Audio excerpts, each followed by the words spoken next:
All right, let's get right into it. If you're getting ready for the UPSC interview, chances are you're focusing on knowledge, on current affairs, on, well, what you're going to say. But what if that entire approach is fundamentally a little bit off? Today, we're looking at a completely different way of thinking, one that treats interview success less like an art and more like an engineering problem. Now that should make you pause for a second. It flies in the face of everything we're taught about interviews, right? We spend months, sometimes years, just cramming information, preparing all these answers. But according to this framework, that's not actually the game you should be playing. Exactly. If it's not about having the perfect, fact-checked answer, then what actually makes or breaks your chances in that room? That's the big question we're going to unpack right now.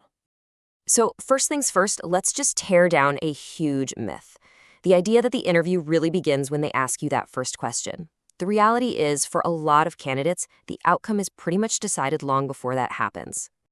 And this, right here, is the critical mistake. So many people are buried in books, preparing for content. But what the board is doing is forming a perception of you.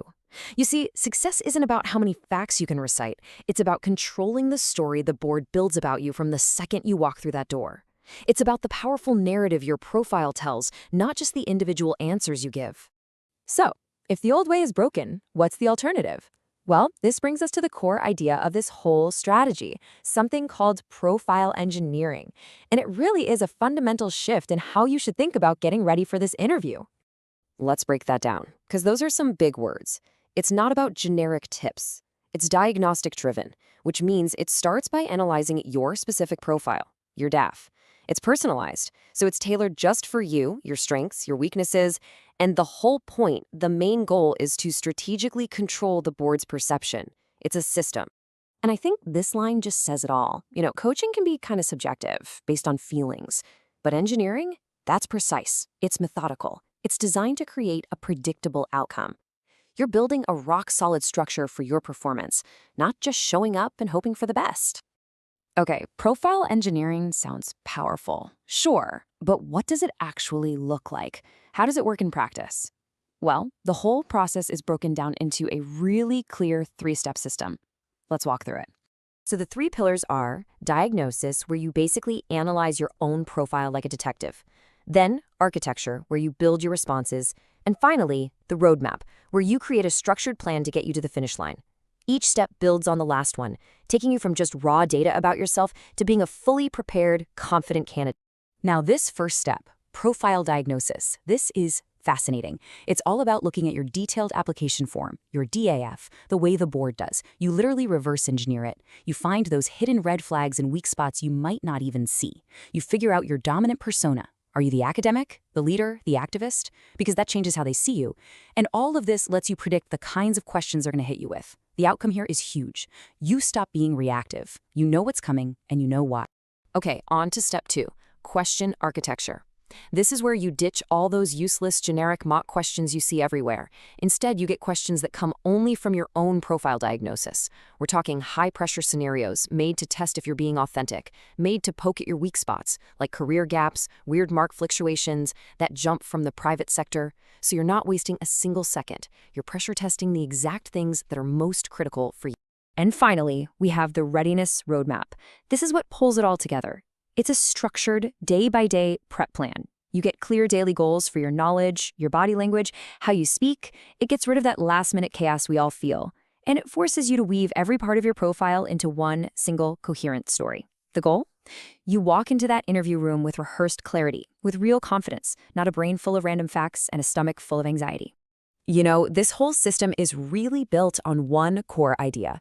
There is a massive, massive difference between just hoping for a good interview and being truly, systematically prepared for one. And this slide just lays it out perfectly, doesn't it? On the left, that's the typical way. Generic mocks, random questions, and confidence that's basically just hope. But on the right, you've got the engineered approach, simulations based on your profile, questions you can actually predict, and a confidence that comes from real, hard preparation.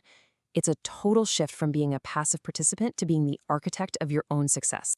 Now, here's the uncomfortable truth that makes this whole system so necessary. The interview isn't some perfectly fair level playing field. Biases, first impressions, they matter a ton. But And this is the big insight. It is predictable. And if something is predictable, it can be engineered. You can strategically prepare for it. So who really benefits the most from this kind of deep strategic prep? Well, it's not for everyone. It's really designed for candidates who have specific kinds of profiles. This is really for those of you who don't quite fit the typical mold. Maybe you're a professional coming from the private sector, and you need to explain that career switch. Or maybe you've got some weird gaps or ups and downs in your academic record.